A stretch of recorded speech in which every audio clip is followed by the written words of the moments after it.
Hi, my name's Christoph Gleich. I'm the president and the CIO of Harbor Capital Advisors. Hi, everybody. Spencer Lerner here, head of the Multi-Asset Solutions team. And this is Views from the Harbor.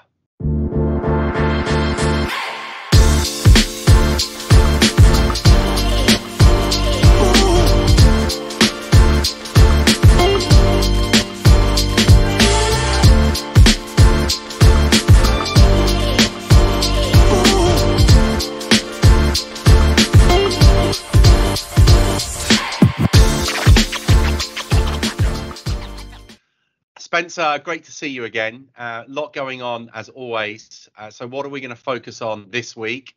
We are in the thick of the midterms. So we're going to start with the midterm elections, what they are, what do they mean, why are they important, and what can we reveal from the results so far? We're less than 24 hours after the vote closed at the time of recording. We're also going to talk about Powell's speech. Last week, the Fed increased interest rates, by 75 basis points for the fourth time in a row. And we're going to dive into what did his speech reveal. We're then going to talk a little bit about positioning, how you're currently positioned and we're currently positioned in our multi-asset portfolios at Harbor, and whether or not now would be the right time to be adding any risk. We're going to then talk about recession. Where are we in our recession forecast and our recession indicator? And then finally, with a breaking story at the moment, we're going to talk about FTX and what's going on in crypto land. So why don't we jump straight into the midterms? Spencer, Sure. what are your takeaways? Happy to give mine as well, but what are you noticing so far? Yeah, well, the first thing I noticed was that daunting list of topics for us to go through. There's no shortage of things going on in markets, and that's clearly being expressed in the volatility we're seeing.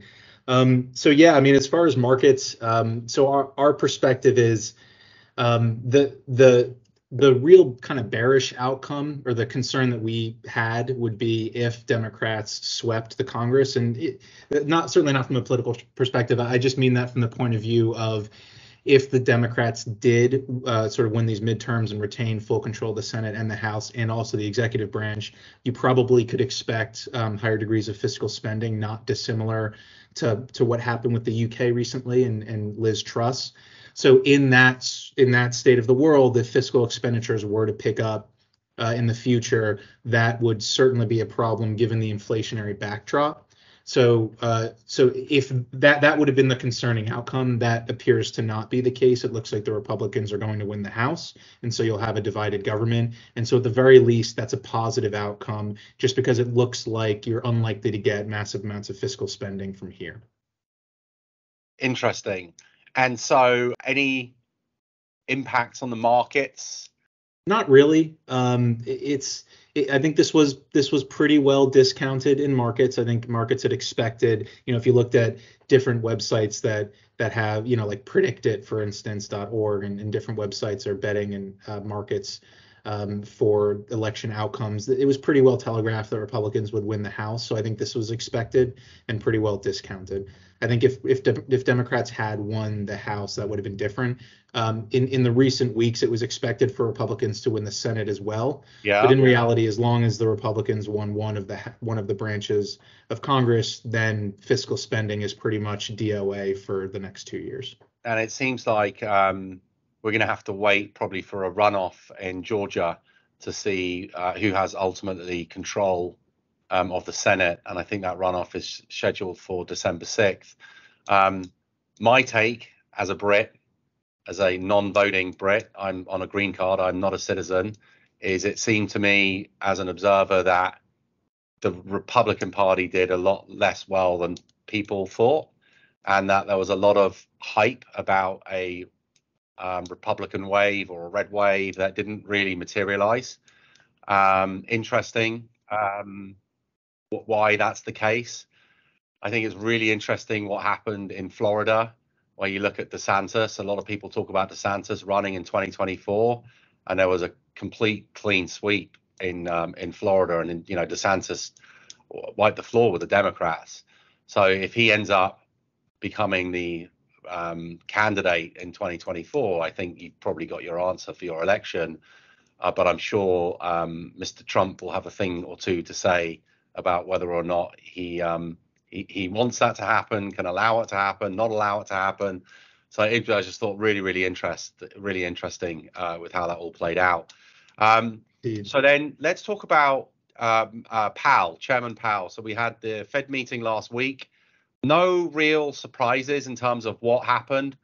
Consensus was pricing in the 75 basis point hike. Again, it still feels strange saying these words as like consensus, 75 basis point hike, fourth time in a row. But what did you glean any insights from the press conference afterwards? Yeah, well, first I'll just say coming into the press conference and the FOMC release, it seemed like markets were sort of starting to price in almost a little bit of a pivot, starting in the end of September through just last week, and we were sort of scratching our heads. We did not agree with that. We don't think that slowing in the pace from 75 basis points per meeting to 50 basis points per meeting qualifies as a dovish pivot, but nonetheless, I think the market was hopeful, and you started to see that narrative kind of get the rounds across the investment community, and market performance becomes self-fulfilling in a way.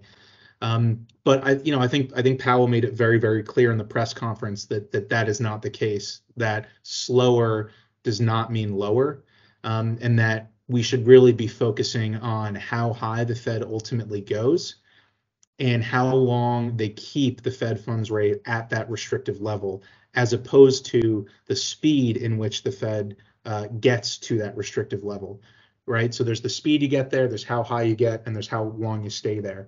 They're now transitioning from the former, or thinking about moving quickly because they were so far behind, to now they're really in restrictive territory at this point.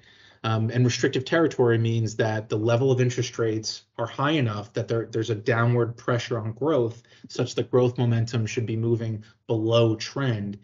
And then the question is, how much higher are they going to go, and how long are they going to stay there? And Powell made it pretty clear that they're expecting to go higher than they thought in September. That means north of 4.5% in the Fed funds rate. We think they'll end up going north of 5%. We think the risk is that they go closer to 6 than 5 even. We think they need to do more. And they'll keep interest rates there for an extended period of time, probably most of next year. So that's pretty, 6 is pretty punchy in terms of versus consensus estimates that you see coming out of various Wall Street research firms.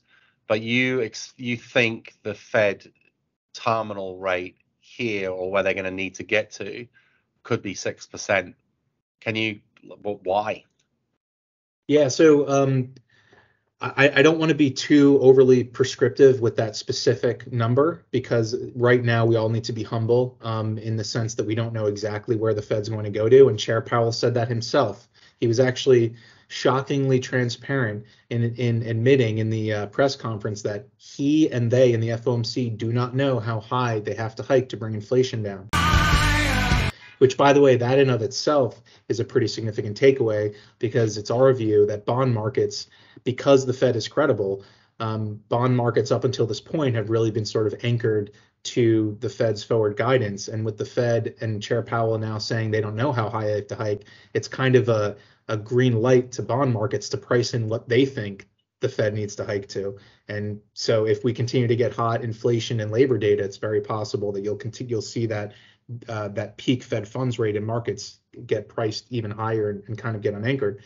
The reason we think it's, let's just say, closer to 6 than 4.5 to 5 is because when you go back all the way to the late 1960s and you look at all the different inflationary recessions that we had, the late 60s, the early 70s, the late 70s, early 80s, and then again in, I think it was around 1983, all of those recessions, the Fed had to hike about 150 basis points above estimates of the R-star.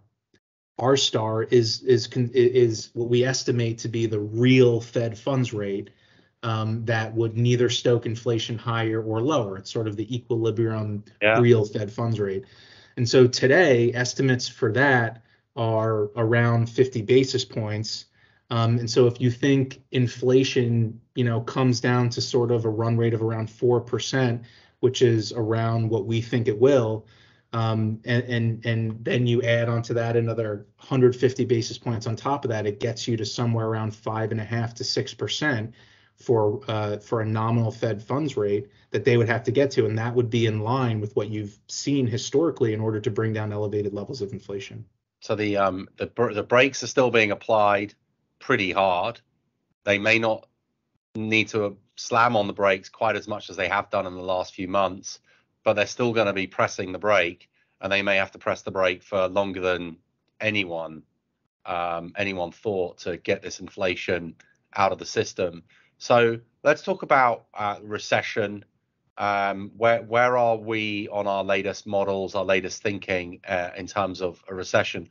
Presumably, if the Fed gets to 6% at the base rate, that's kind of baking in a recession, but we're not seeing one yet. Employment still looks really strong. What are we seeing? What are we seeing rolling over? What aren't we seeing? Obviously, housing's ground to a halt, but the jobs data, it's moderating, but it still seems pretty robust. So, is your central case still for a recession in 2023?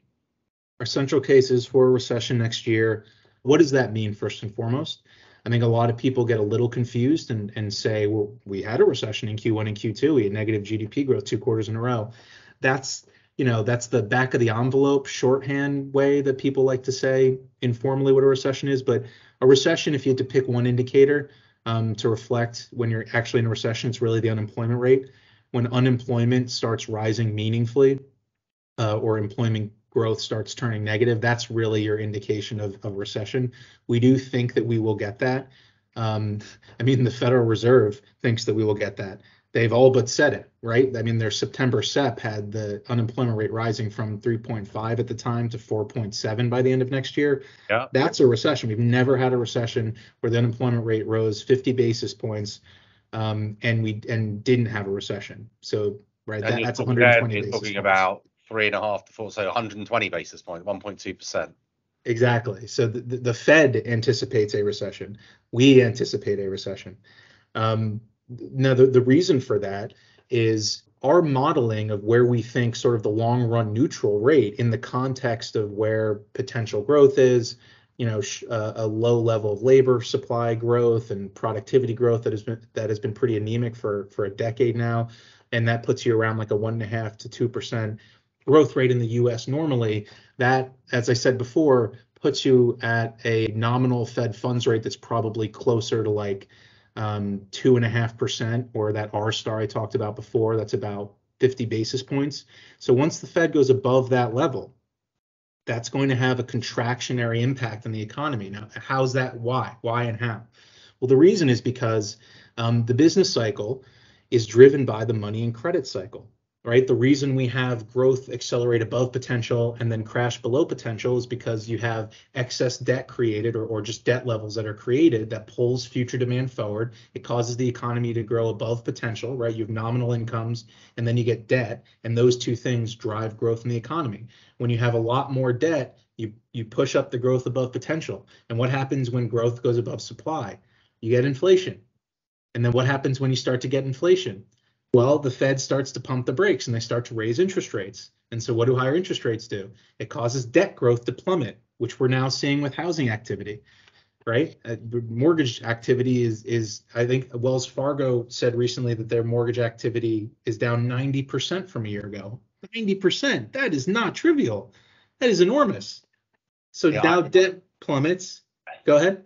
I heard, I think it was September or maybe October, there wasn't a single refinancing in the country, which I don't know if that's right, but I guess who would be refinancing now, at least voluntarily, to these higher rates? So mortgage activities totally collapsed. Housing activity has.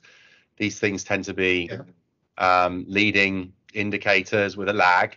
So with unemployment, when do you expect we'll begin to see unemployment begin to tick up from from where we are today, because we've dropped from sort of 500-ish new jobs created every month to now we're in 230, 240, something like that.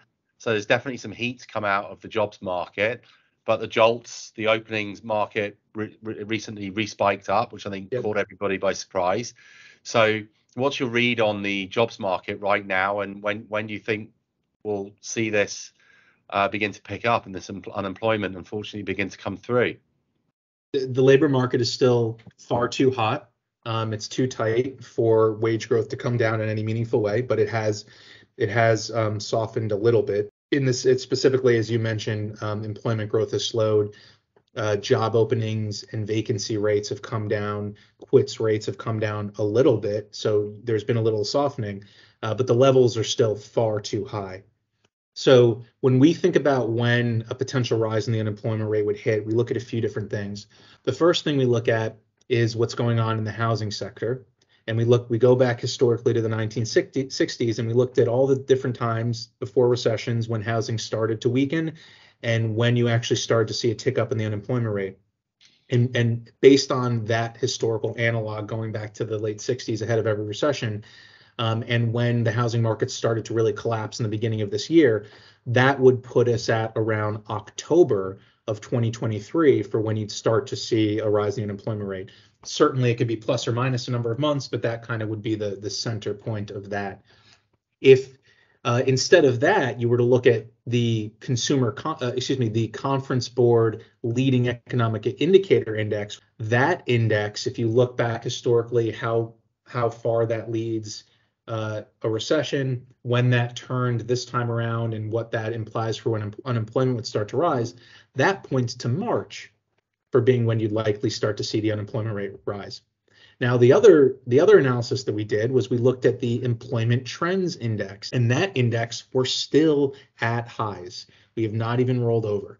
If you assume that October is the high and we start rolling over now, which, by the way, we don't know if that's the case, but if that is the case, then that would put the rise in the unemployment rate to start in June. So you're looking at like just taking those kind of bit off of March to June, but there's no guarantee. These are averages, right? Historical averages. Right. They're not point estimates. So arguably we could be well into the back half of next year until you start to see unemployment begin to tick up. Yeah. So from a positioning perspective, how do you navigate this? Because you can see with a reasonable confidence, there's no such thing as certainty, that there's a recession that's going to come next year and unemployment's going to tick up. What do you do from a risk asset perspective now if that's not going to be happening, potentially 9 months from now, maybe even longer? Yeah, it's a great question. So the way we're thinking about it is our range is March to October, and the middle point of that is June. So we're planning around kind of June.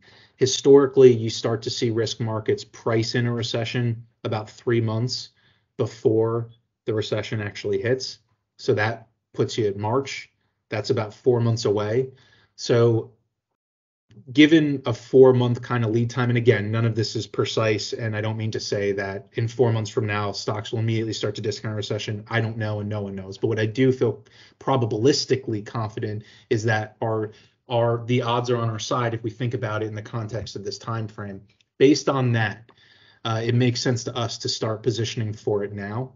When we start to look at what markets are discounting, we view markets as effectively not really discounting a recession at all at this point. The internals of equities are discounting about a 25% chance of recession.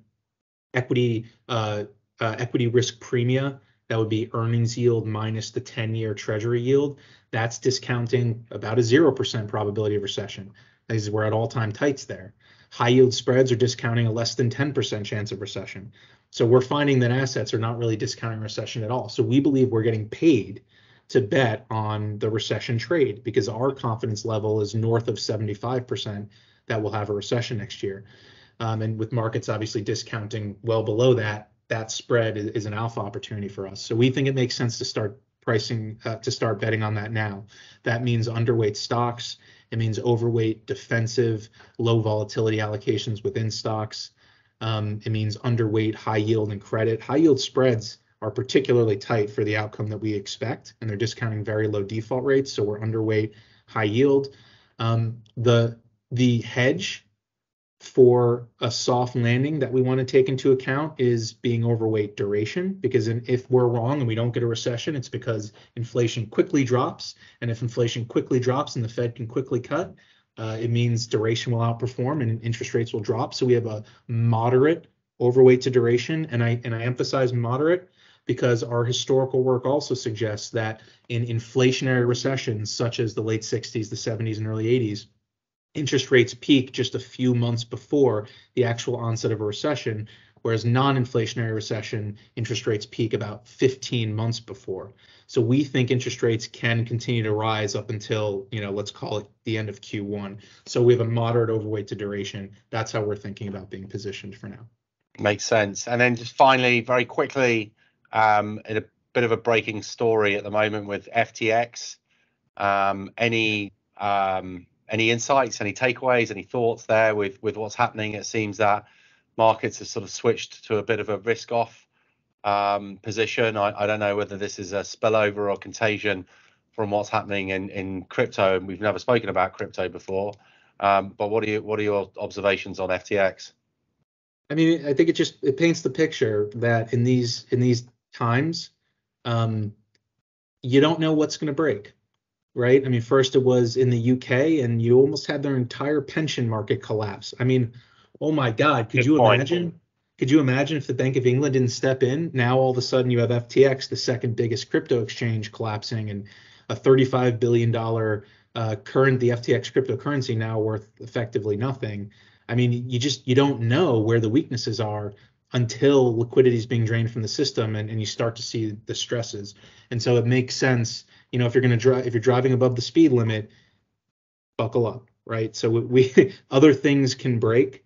In the crypto space, it was clearly a bubble. That Bitcoin is not going to zero. Ethereum is not going to zero. Solana is not going to zero. There are some cryptocurrencies that have value.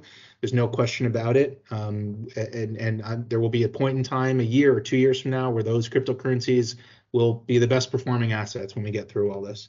But most of these crypto assets are worthless and have no intrinsic value, and we're starting to see that. It's amazing to see the fall from grace and how quickly one of the really strongest brands in this space, and specifically, Sam Bankman-Fried, how quickly the situation has changed. This is someone that until a few weeks ago was being described as kind of a modern day JP Morgan, sort of bailing out the space in its infancy, and now appears to be anyway being bailed out by one of his closest competitors, Binance. But again, there's rumors that maybe that won't go through. So watch the space. I guess buyer beware. And Spencer, as always, thank you for joining us and doing a quick run through there on many topics. Please post your feedback. And with that, thank you for watching. Thank you, everybody.